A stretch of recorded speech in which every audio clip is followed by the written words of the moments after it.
مسلم league نون کے رہنما وفاقی وزیر احسن اقبال اسلام آباد میں پریس کانفرنس کر رہے ہیں۔ ان کا فیصلہ کیا ہے جسے عمران نیازی صاحب جو کہ دعویٰ کر رہے ہیں کہ ہم بہت معصوم ہیں اور ہم نے کوئی غلط کام نہیں کیا، تو یہ قوم جاننا چاہتی ہے کہ گزشتہ 8 سالوں سے اس کو ڈیلے کرنے کے ٹیکٹکس کیوں استعمال کیے جا رہے تھے۔ کبھی سپریم کورٹ میں جا کے درخواست دی جاتی تھی، کبھی ہائی کورٹ میں درخواست دی جاتی تھی، کبھی اسٹے لینے کی کوشش کی جاتی تھی، کبھی اس کارروائی کو مخفی رکھنے کے لیے ان کیمرہ رکھنے کی درخواست دی جاتی تھی۔ اگر اتنا معاملہ سیدھا اور سادہ تھا تو 8 سال سے اس میں ڈیلینگ ٹیکٹکس کیوں استعمال کیے گئے؟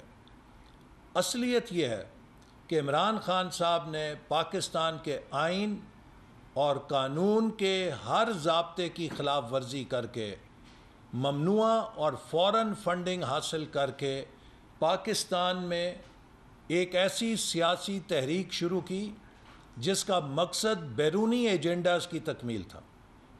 اگر عمران خان صاحب اتنے صاف تھے، اتنے شفاف تھے تو 8 سال تک اس مسئلے کو طول نہ دیتے، پہلے سال میں کہتے جی یہ تحقیقات ہیں، یہ کارروائی مکمل کریں، لیکن اس کارروائی کو خفیہ رکھنے کی بات کی جاتی رہی۔ کبھی سپریم کورٹ، کبھی ہائی کورٹ، بار بار جا کے التوا لینے کی کوشش کی جاتی رہی۔ عمران نیازی صاحب، یہ قوم جاننا چاہتی ہے کہ اگر فورن فنڈنگ کیس میں کچھ نہیں تھا تو آپ نے 8 سال تک ڈیلینگ ٹیکٹکس کیوں استعمال کیے ہیں؟ اصل بات یہ ہے کہ آپ نے بیرونی فنڈز حاصل کر کے پاکستان کے اندر سیاسی انتشار اور بیرونی ایجنڈا پورا کرنے کی سیاست کی ہے، اور اس کا سب سے بڑا ثبوت اب یہ ہے کہ پاکستان میں سیلاب نے، بارشوں نے تباہی پھیلائی ہوئی ہے۔ آپ کے پاس اتنا وقت نہیں ہے کہ آپ اپنی نام نہاد ریلیز کو چھوڑ کے کم از کم خیبر پختونخوا کے عوام کے سر پہ جا کے ہاتھ رکھیں، ان کے ساتھ ہمدردی کا اظہار کریں۔ آپ کو کوئی فکر نہیں ہے کہ بلوچستان کے اندر وہاں کے غریب عوام کے ساتھ ہمدردی آپ کریں۔ آپ کو کوئی فکر نہیں ہے کہ وہ صوبہ جس میں دوسری دفعہ آپ حکومت لے کر بیٹھے ہیں، وہاں پر بارشوں نے، سیلاب نے بدترین تباہی پیدا کی ہے، لیکن آپ ان لوگوں کے سر پہ ہاتھ رکھنے کے لیے وقت نہیں پاتے۔ قوم کو گمراہ کرنے کے لیے ہر روز ٹی وی کے اوپر تھیٹر لگا کے بیٹھ جاتے ہیں۔ آپ ہر روز اپنے جلسے جلوس کرنے کے لیے وقت لیتے ہیں، ہیلی کاپٹر لے کے ملک کے ہر جگہ پہ آپ جلسے جلوس کے لیے جا سکتے ہیں، لیکن وہ ہیلی کاپٹر سیلاب زدگان کی مدد کے لیے کدھر غائب ہو جاتا ہے، وہ آپ کو دستیاب نہیں ہوتا۔ اسی طرح آج آپ کو ملک کی بحالی سے تکلیف ہو رہی ہے، وہ پاکستان کی معیشت جسے آپ تباہ حال چھوڑ گئے تھے۔ میں عمران نیازی صاحب آپ کو چیلنج دے رہا ہوں، آپ اس حقیقت کی تردید کریں کہ وزارت خزانہ نے 1 اپریل کو آخری سہ ماہی کے لیے ڈیولپمنٹ بجٹ کی قسط جاری کرنے سے انکار کر دیا کہ ہمارے پاس پیسہ نہیں ہے۔ پاکستان کی 75 سال کی تاریخ میں اچھی بری جو بھی حکومتیں آئیں، مارشل آیا، جمہوری حکومتیں آئیں، مشکلات آئیں، سیلاب آئے، زلزلے آئے، ایٹمی پابندیاں لگیں، لیکن کبھی پاکستان کی یہ حالت نہیں ہوئی تھی کہ ترقیاتی بجٹ کے لیے آخری سہ ماہی کی قسط کو روک لیا جائے کہ خزانہ خالی ہے۔ یہ حالت تھی 1 اپریل کو ہماری حکومت سنبھالنے سے 10 روز پہلے۔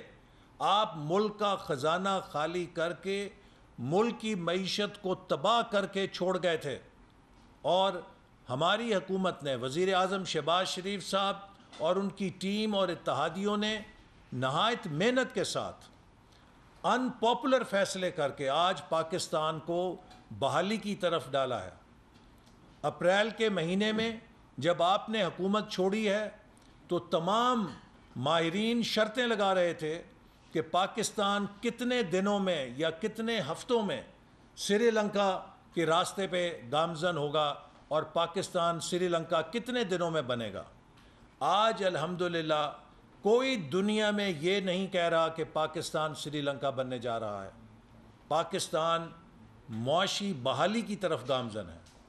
پاکستان کی معیشت بھی مستحکم ہو رہی ہے, پاکستان کے زر مبادلہ کے ذخائر بھی مستحکم ہو رہے ہیں, اور پاکستان کا روپیہ بھی مستحکم ہو رہا ہے. اس چیز کی آپ کو تکلیف ہے, اور اس کے لیے آپ دوبارہ ملک میں انتشار پیدا کرنا چاہتے ہیں کہ وہ معاشی بحالی جس کو شروع کیا گیا ہے اس عمل میں خلل ڈلے اور پاکستان دوبارہ انتشار کی طرف جائے. یہ وہ ایجنڈا ہے جو آپ سے آپ کے فورن ڈونرز لیتے ہیں. آپ مجھے بتائیے کہ اگر آپ کو فورن ڈونیشنز ملی ہیں تو آپ نے ملک کے لیے کیا کیا ہے؟ آپ نے کشمیر کا سودا کیا ہے, کیونکہ جو آپ کو ڈونیشن دینے والے تھے رومیتا شتی, مکیش کاندا, اندر دوسنج, ویرال لال, چرنجیت سنگھ, ورشا لوتھرا اور اس طرح کے بے شمار بھارت کے لوگ جن سے آپ نے ڈونیشنز لی ہیں, شاید آپ ان کے آگے کشمیر کے مسئلے پہ سٹینڈ نہیں لے سکتے تھے.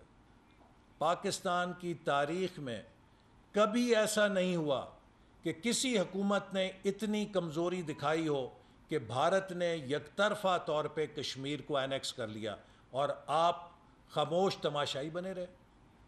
آپ کن ڈونیشنز کو لے کر آپ کو سی پیک تباہ کرنے کا ایجنڈا دیا گیا تھا؟ آپ نے جب چین کے صدر پاکستان کا دورہ کرنے لگے, ان کی خواہش تھی کہ میں بھارت جانے سے پہلے پاکستان آؤں, لیکن آپ نے ان کا 2014 کا وہ دورہ ناکام بنایا, اور آپ نے ہر قیمت پہ کوشش کی کہ آپ اس دورے کو کامیاب نہ ہونے دیں. بالآخر وہ مجبور ہوئے کہ وہ اپنے دورے کو مؤخر کریں اور وہ بھارت چلے گئے. آپ نے سی پیک کے خلاف ایسے بیانات دیے کہ جن بیانات کے نتیجے میں پاکستان میں انتشار پھیلا اور سی پیک کے انویسٹرز اور چائنیز کمپنیز بددل ہو کے چلی گئیں.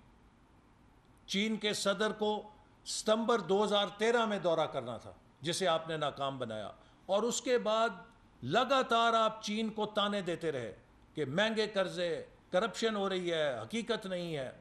اور پھر جب آپ کی حکومت آئی تو آپ نے سی پیک کو نشانہ بنایا, اس کی فنڈنگ بند کی, اور اس کے ساتھ ساتھ آپ نے بے بنیاد الزامات لگا کے چین کے کمپنیز کو اور چین کی حکومت کو بددل کر کے پیچھے ہٹنے پہ مجبور کر دیا.